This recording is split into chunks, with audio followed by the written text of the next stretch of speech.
In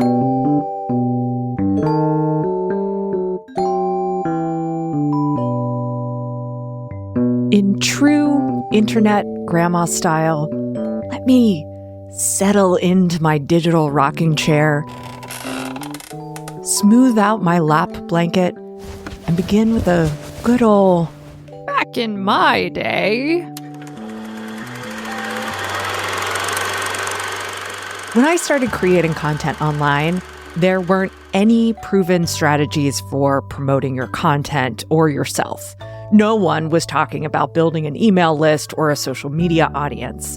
It wasn't that those things weren't happening. They were. It's just that strategy didn't consume us. I had an email list and social media following in the thousands before I ever started to think about growing my list or building my audience.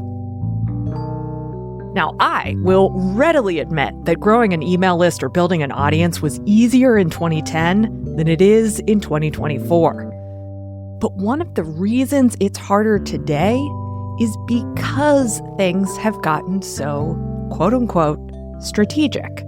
Competition and market saturation are certainly factors. However, I believe a much bigger factor is the rapid decay of the digital environment and its contents. Decay that's driven by what Cory Doctorow calls Enshittification.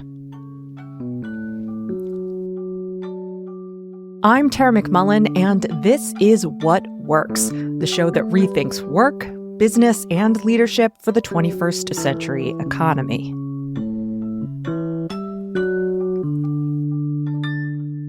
Enshittification describes the predictable life cycle of social media platforms. Here's Doctorow explaining the process to Brooke Gladstone on the Media. Enshittification is the death cycle of platforms, and platforms are the native form of the internet.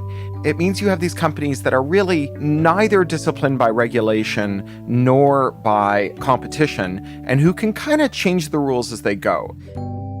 First, platforms are super generous to users.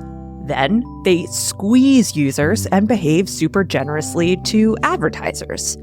Then, they squeeze advertisers to create a super generous profit margin for their shareholders.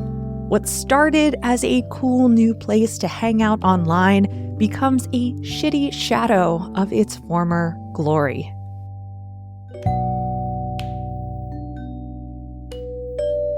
For people who use social media platforms to consume content, enshittification neatly encapsulates why a favorite platform goes bad. But for creators, people who make content for social media, enshittification doesn't just make a platform unpleasant to use. Enshittification changes what creators make. As Rebecca Jennings wrote for Vox last week, the drudgery of self-promotion and personal branding is a reality for anyone trying to make it as an independent worker today. And that's true. Money, please!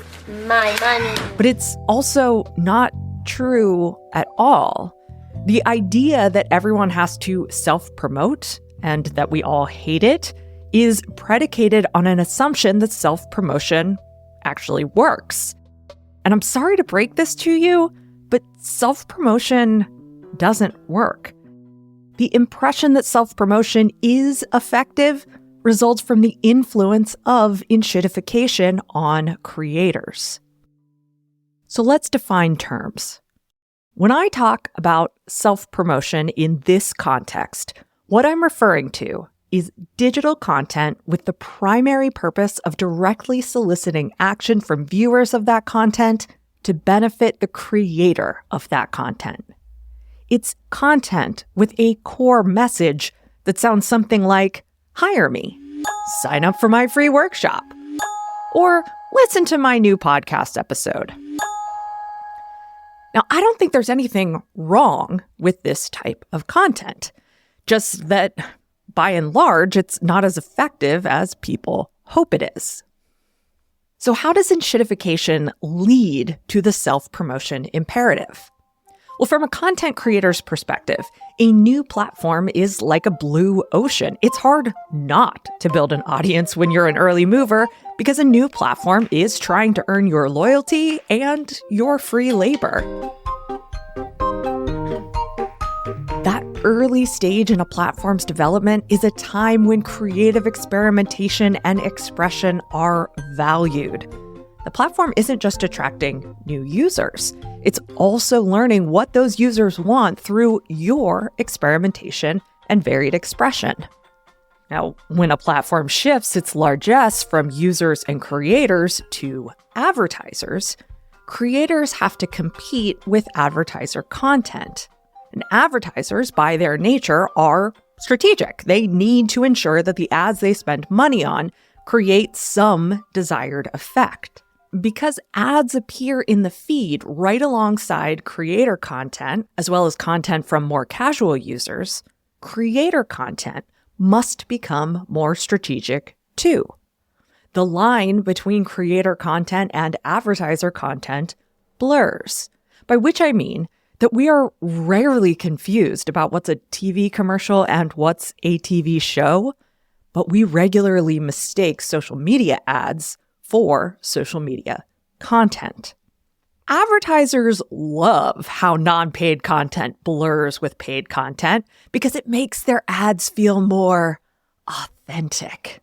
Platforms love it because, well, advertisers love it. Now, in the final phase of enshittification, when platforms withdraw their generosity from everyone involved except their shareholders, both creators and advertisers become desperate. Creators and advertisers have to increase their spend to achieve the same results as before.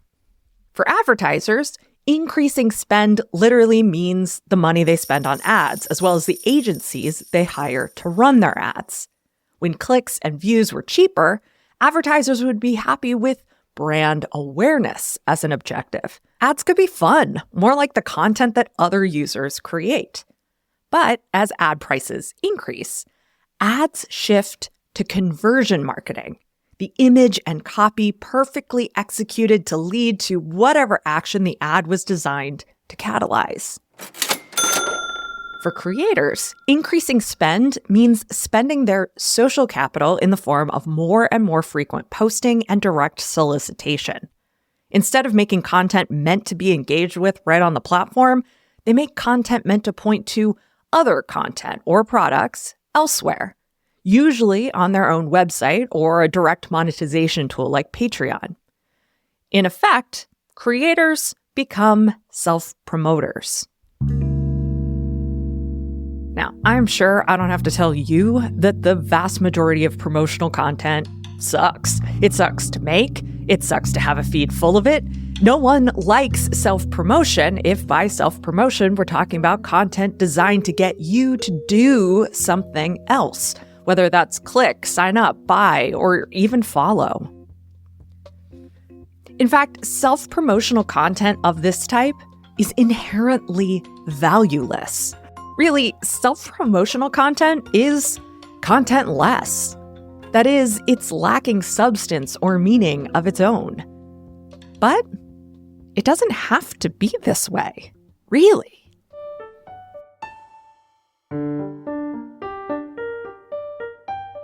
In response to Jennings' article in Vox, Stein wrote about how she enjoys making the content she creates for Instagram and TikTok. Lee, who was also quoted in the original Vox piece, wrote that Jennings' article is far more pessimistic than she feels. And it doesn't surprise me in the least that Lee feels optimistic about social media and how she uses it, because last week, Lee shared how she turned her Instagram feed into a satirical take on wellness culture. I shared her article and described her new approach as brilliant, hilarious, and oh so very envy-inducing. Now, why would Lee delete an entire feed's worth of effective social media marketing to build a feed of satire from scratch? On Instagram, she explains, I had begun to worry that my reputation as a book coach and teacher had eclipsed my reputation as a satirist and novelist. Now, someone else might have tried to reverse this reputational slide by doubling down on self-promotional content. Buy my book, A Day in the Life of a Satirist. Mother's Day is coming, and my novel makes a great gift. But, well, yuck. Who wants to do that? Nobody. Satirists be satirizing. Novelists be novelizing? Lee knows that self-promotion isn't nearly as effective as remarkable content. So instead of self-promotion, she opted for remarkable content that has meaning all its own, content that people want to talk about, content that invites followers into something other than her career aspirations. As I mentioned at the top, the online environment has changed dramatically since I first started working online. Instead of seeing what we create online as one of the many possible stops on a person's virtual road trip, we imagine all roads leading to our latest blog post, free course, podcast episode, or video. We don't offer the traveler a bite to eat and a full tank of gas and then send them on their way with suggestions of where they might stop next. We try to turn our online homes into a veritable Hotel California. Our strategy has turned what were vibrant social boulevards into desolate highways littered with billboards begging you to click the link in bio. And it's all happened in the name of results. Are you seeing results? I don't fault those, including myself, who have mistaken self-promotion for effective content creation. It's part of the Enshittification cycle. But hitching a ride on the platform death spiral isn't the only way to go.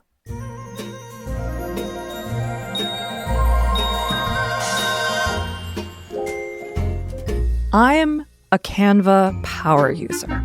I've even said that slide decks are my love language. Canva, for the uninitiated, is a super powerful graphic design tool. I might even call it a graphic design assistant. Canva provides an enormous library of illustrations, photos, and videos to use in visual content. It also provides a library of pre-designed templates for a wide variety of content types, things like Instagram posts, TikTok videos, worksheets, presentations. Now, I rarely use a pre-designed template without changing it beyond all recognition. But I do regularly peruse the pre-designed templates for ideas about how to structure my visual content. The self-promotion imperative is evident in the incredible array of templates on offer that essentially say, "Look at me!" If you're looking to quote yourself to amplify your personal brand, Canva has you covered there too. And if you just want to increase the number of times you pop into someone's feed with the lowest hanging fruit of motivational quips, yep, Canva has templates for you.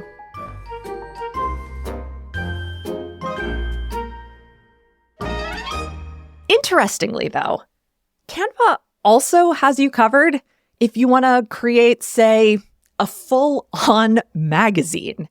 It has templates for informative Instagram carousels. It'll help you with online organizing with templates for activists. My guess is that there's no way to know which type of template, self-promotional or not, is used more often by Canva users, though I would love to have that info. Gimme. What we can glean from scrolling through Canva's templates is that we have so many more options than self-promotion. And like Lee, I find those options so much more fun and fulfilling. Creating media that gets seen and engaged with, really the ultimate in self-promotion, is an interesting creative challenge. And while there may be times when explicit self-promotion is necessary or desired, creating media that has its own substance and meaning will always get better long-term results. If social media is part of a marketing strategy, and for the record, it does not have to be, then that strategy has to be about more than driving traffic or increasing sales. The most successful social media accounts today are rich. They're thick with engaging content. They innovate on the constraints of the medium. They are wildly inspiring to me, both as a consumer and as a creator. I never get the feeling that they're saving their best stuff for their website or email subscribers.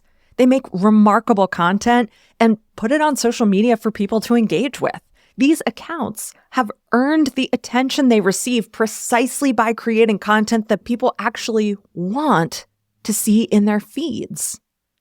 These creators are pushing back on the creator enshittification cycle one post at a time. Self-promotion just won't produce the same results. Strategically signaling your success with photo shoots or fabulous vacation pics doesn't offer much reason to follow you. Feigning excitement about your latest launch or free course won't build your brand, no matter how hard you push. But if you do want to include social media in your marketing strategy, how do you do so without relying on self-promotion? Here's how I think about it.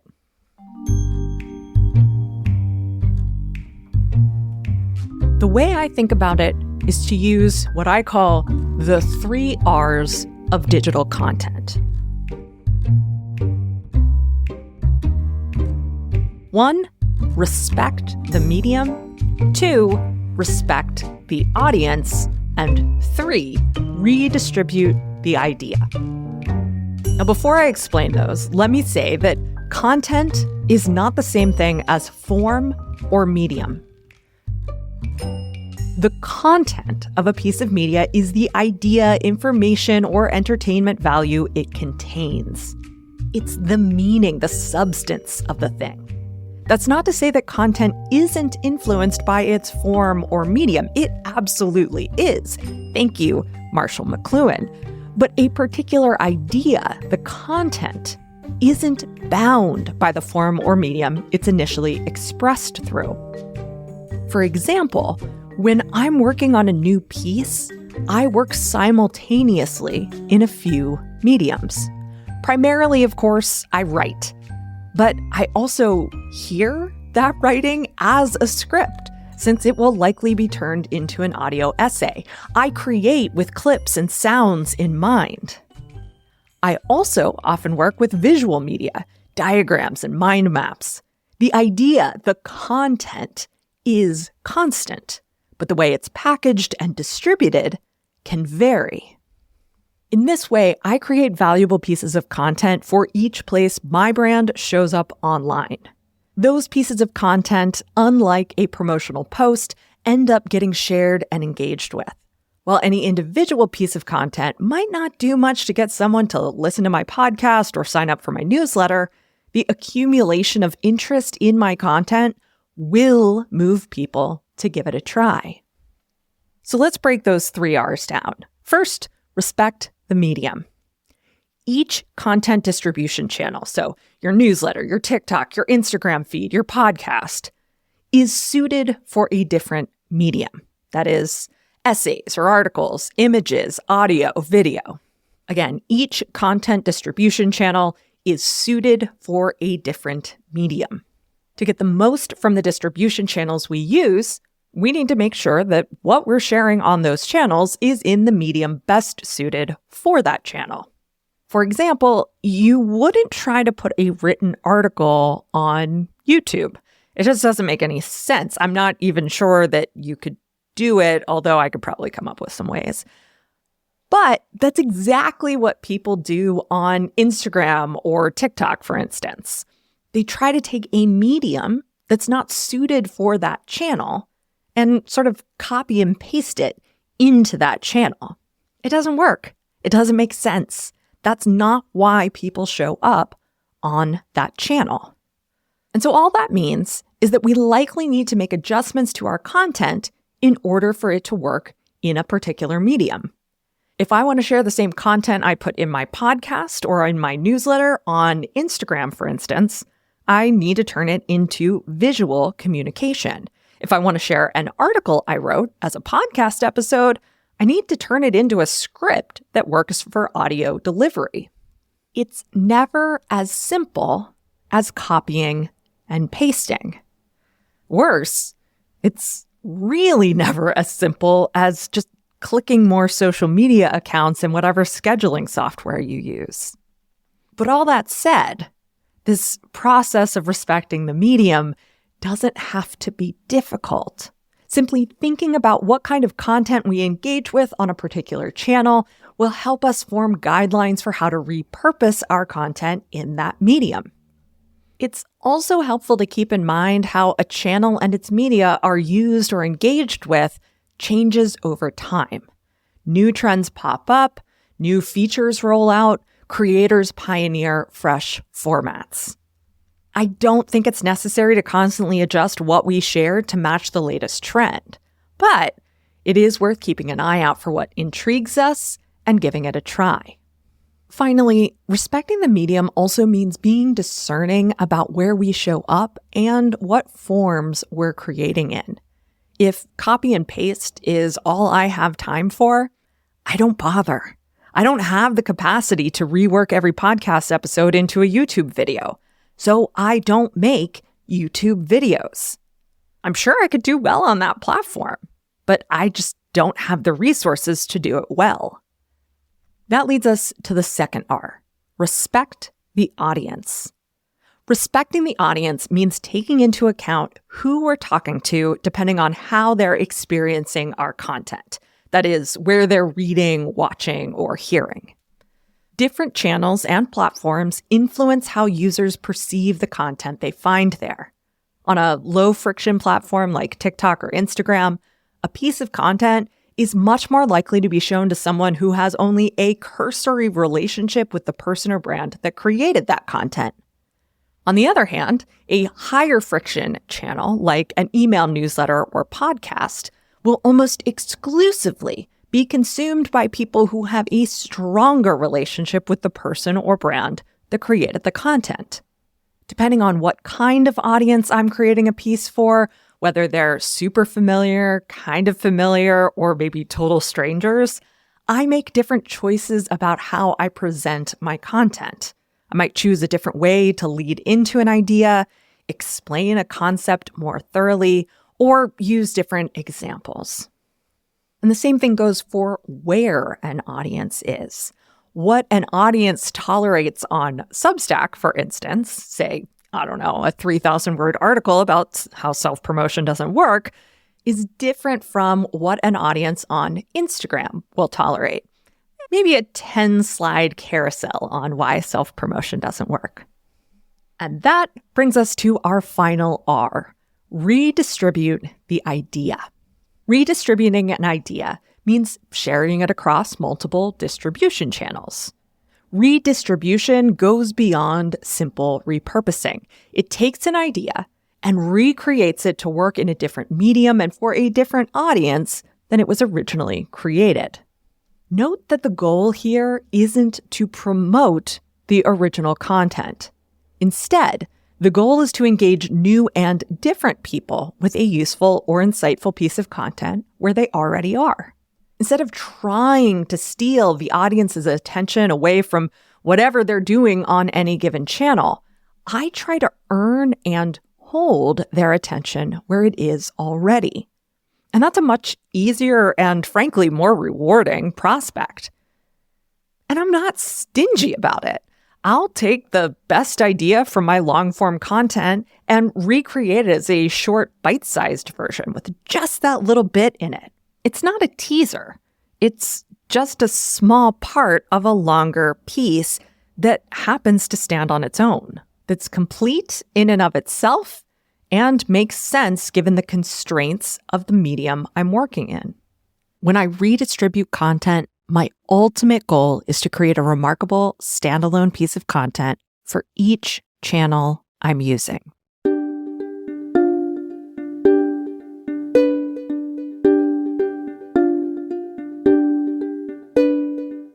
If this idea intrigues you, let me give you a few next steps or a few things to think about as you consider how to apply this idea. First, consider the last piece of high-quality content you created. It might have been a podcast episode, a great social media post, a video, an article, an email newsletter. Now, how would you take that same idea, or maybe just one of the ideas in a larger work, and recreate it so that it works on TikTok, or LinkedIn, or as an Instagram carousel? How could you get that work in front of new or different eyes without promoting it? How could you show more and tell a whole lot less? The cool thing here is that you don't need to create new content, new ideas to put this method to work. You can take stuff you've already made and redistribute those ideas. And not only is this strategy more likely to get results, but it's also creatively rewarding. It's fun. And not only is it creatively rewarding, but it's essential to maintaining our digital ecosystems and pushing back against the pressures of enshittification. If we're going to continue to use social media, let's commit to sharing content that enriches, inspires, and truly matters. Because in the end, that's how we make a digital environment in which we can thrive.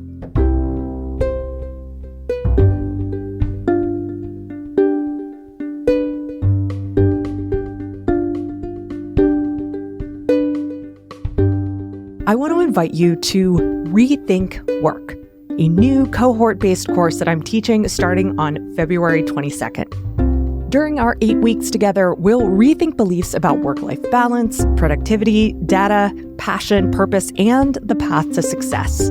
I designed this course to reveal brick by brick how our beliefs about work and our identities as workers create the work reality we exist in, so that we can tear those bricks down and build something better. You'll gain both the critical framework you need to notice outdated beliefs and apply those frameworks to make practical changes to the way you work every day. To get all the details, go to rethinkwork.club or click the link in the show notes. That's rethinkwork.club.